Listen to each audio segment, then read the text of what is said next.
বাস্তবিকভাবে যদি তোমরা চিন্তা করো, আমরা কিন্তু শৈশবকালে বা যখন ছোট ছিলাম, বাবাদের যে অবদান, এই অবদানগুলোকে আমরা স্বীকার করতে চাইতাম না।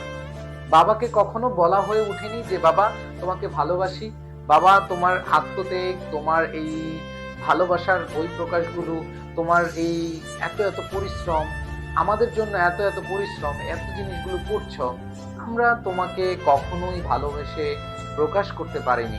এই বিষয়গুলো কিন্তু আমরা কোনো না কোনো সময় রিয়েলাইজ করব। দেখো, একজন বাবাই জানে তার সন্তানের, এই যে তোমরা এখানে ক্লাস করছো, তোমরা এখানে এমবি খরচ করছো অথবা ওয়াইফাই ইউজ করছো, তোমার হাতের যে মোবাইলটি, স্বাভাবিকভাবে বাংলাদেশের প্রেক্ষাপটে প্রায় 95% অথবা 98%ই বলা যায় আমাদের যেই মোবাইল এসেছে সেটা মায়ের কাছ থেকে আসে না, সেটা হচ্ছে আমাদের বাবাদের কাছ থেকে আসে। তো বাবারা যে কি পরিশ্রম সহ্য করেন তাদের কর্মক্ষেত্রে, তারা হচ্ছে তোমাকে আমাকে ভালো রাখার জন্য এত এত বেশি পরিশ্রম করেন, সেটা আমরা হয়তো কোনো এক সময় বুঝি। যখন আমরা বড় হই, যখন আমরা বুঝতে শিখি, যখন আমরা নিজেরাও বাবা হই, তখন হয়তো বুঝতে পারি। তখন পর্যন্ত কিন্তু বাবারা হয়তো বেঁচে থাকে না। বিশেষ করে আমার বাবাও কিন্তু অনেক আগে মারা গিয়েছে। তো বাবার যে পরিশ্রম, বাবার যে আত্মত্যাগ, এটার জন্য যেই বহিঃপ্রকাশ, এটার জন্য যে বাবাকে একটু ভালোভাবে জড়িয়ে ধরে বলবো যে বাবা তুমি অনেক পরিশ্রম করো আমাদের জন্য, আমি ইনশাল্লাহ তোমার স্বপ্ন পূরণে কাজ করে যাব, এরকম বিষয়গুলো কিন্তু আমরা কখনো বলতে পারি না।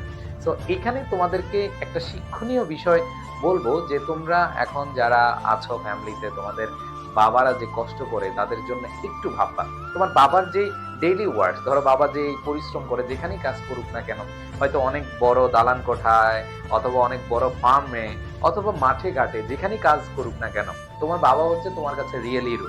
তোমার বাবাকে কখনো ছোট হিসাবে দেখবা না। তোমার বাবা যদি একটা রিক্সাও চালিয়ে তোমাকে পড়াশোনা করায় অথবা তোমাদের জীবন নির্বাহের ক্ষেত্রে কাজ করে যায়, তোমাদের খাবার জোগানোর জন্য কাজ করে যায়, সেই বাবাকে সব সময় নিজের অন্তরের অন্তঃস্থল থেকে শুধু তো ভালোই বাসবা না, বাবাকে প্রকাশ করবা। এভাবে বলবা না কখনো বলা হয়ে উঠেনি বাবা তোমাকে ভালোবাসি, না, বাবাদেরকে ভালোবাসতে হয়, বাবারা ভালোবাসে, বাবাদেরকেও ভালোবাসতে হয়। সো এই যে দেখো, তুমি যখন বড় হয়ে বুঝবা যে বাবাদেরকে ভালোবাসতে হবে, বা তোমার মনের মধ্যে একটা বিষয় চলে আসলো, আরে বাবা এত কষ্ট করতো আমাদের জন্য, এই যে করতো, এটা যেন আফসোসের কারণ না হয়। প্রত্যেকটা দিন, প্রত্যেকটা মুহূর্তকে তুমি তোমার বাবার সময়গুলোকে রাঙিয়ে তোলো, বাবার জন্য দোয়া করো, বাবাকে বলো যে বাবা তুমি এত এত কিছু করছো, তোমার প্রতি কৃতজ্ঞতার শেষ নেই, এটা অবশ্যই প্রকাশ করবা। আর বাবা যেটা চায়, তোমাকে ধরো এত কষ্ট করে পড়াচ্ছেন, তোমাকে মোবাইল দিচ্ছেন, তোমাকে পড়ানোর জন্য তিনি যে এত পরিশ্রম করেন, তার কথাগুলো চিন্তা করলেও তুমি কি করতে পারো, তোমার পরিশ্রমকে আরো বেশি বাড়িয়ে দিতে পারো।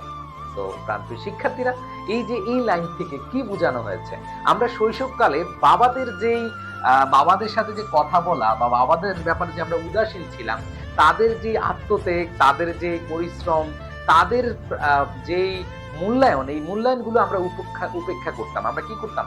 উপেক্ষা করতাম। সো সেটা আমরা উপেক্ষা করব না, এটাই কবি এখানে বুঝাতে চেয়েছেন যে করতো, তিনি করতো, বাট তোমরা যারা আছো এখানে কিন্তু সেটা না করবা।